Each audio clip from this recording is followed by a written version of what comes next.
Pinjol, pinjaman online, sepertinya menjadi cara mudah zaman sekarang untuk mendapatkan pinjaman uang. Saya katakan begitu, karena OJK mencatat 2,3 juta warga di DKI Jakarta terlilit utang pinjol. Total pinjamannya bahkan sampai 10,3 triliun rupiah. Dan yang mengagetkan, ternyata paling banyak pinjamannya untuk hal konsumtif, seperti beli baju, gadget, hingga beli tiket konser.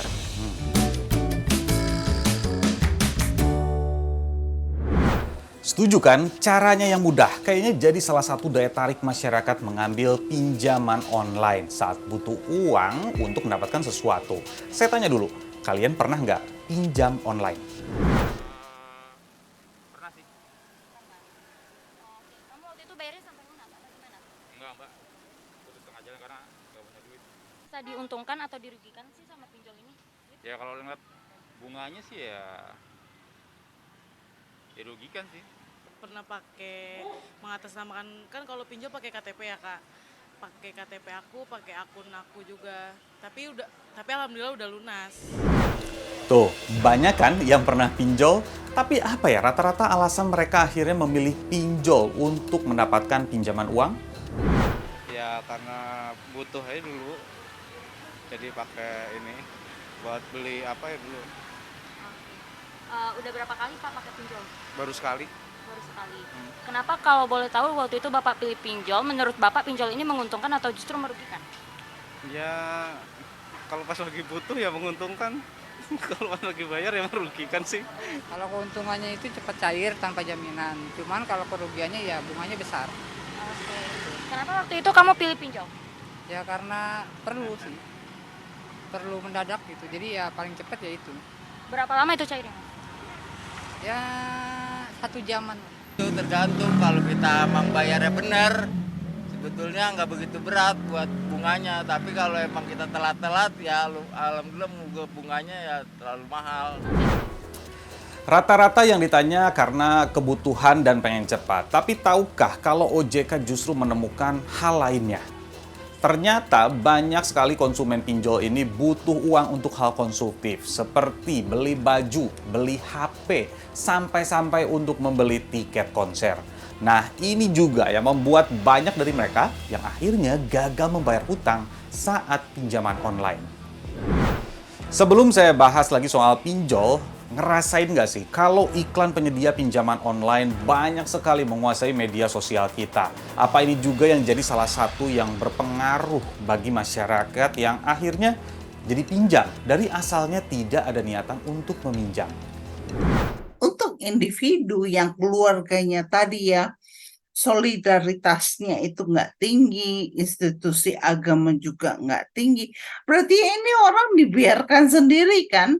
Ya karena dia dibiarkan sendiri ya pasti terpengaruh. Yang pasti jangan salah dalam melihat pinjol itu sendiri. Salah satunya seperti yang dikatakan oleh sosiolog ini.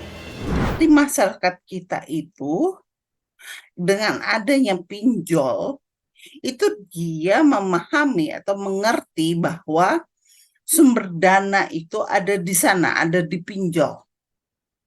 Nah, bisa jadi pinjol itu dianggap sama mereka itu sebagai pemberi dana atau peminjam dana gitu. Nah, nanti soal bisa bayar atau tidak bisa bayar, ya kalau ini masih Indonesia, itu ada istilah lihat nanti. OJK baru-baru ini mengeluarkan data soal pinjol. Jadi katanya Jawa Barat berada di peringkat pertama dengan total uang yang dipinjam melalui pinjol mencapai 13,57 triliun rupiah per April 2023. Sedangkan DKI Jakarta per April ini mencapai 10,35 triliun rupiah. Berapa jumlah peminjamnya? Sebulan bisa mencapai 2 juta sampai 4 juta orang.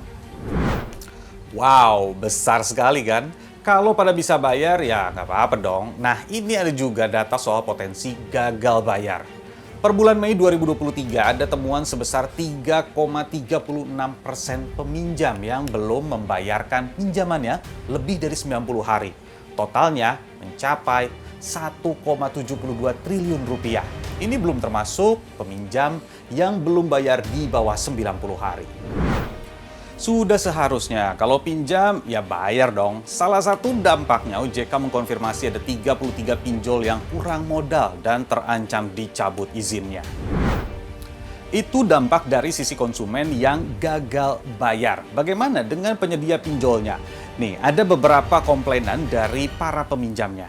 Ketika konsumen apply atau setuju, dia itu konsumen belum terinformasi terkait besaran perhitungan bunga, kemudian penalti, cara menghitung bunga, macam-macam. Kemudian yang kedua terkait dengan kerahasiaan data pribadi, kan. Data pribadi, terus yang ketiga terkait dengan penagihan yang tidak etis lah menurut konsumen, dan yang terakhir 4 itu tadi ini nggak banyak disadari konsumen, tapi kalau kita bicara term and condition dari pinjol itu banyak jebakan atau klausula yang masuk kategori unfair contract term, jadi perjanjian yang tidak fair, tidak adil. Kalian yang berniat ingin menggunakan pinjol, hati-hati. Pinjol ada yang legal dan ada juga yang ilegal. Ini ada tips dari OJK cara membedakannya. Pertama, bisa kontak OJK. Kedua, pinjol ilegal suka menawarkan melalui pesan singkat. Suku bunga tinggi 1 hingga 4% per hari. Jangka pelunasan singkat, pinjol ilegal juga suka meminta data akses ponsel seperti kontak, foto, dan video. Melakukan penagihan tidak beretika hingga tidak memiliki layanan pengaduan. Jadi bijaklah dalam mengelola keuangan. Jangan sampai besar pasak daripada tiang. Saya Nabila Biasa, sampai jumpa.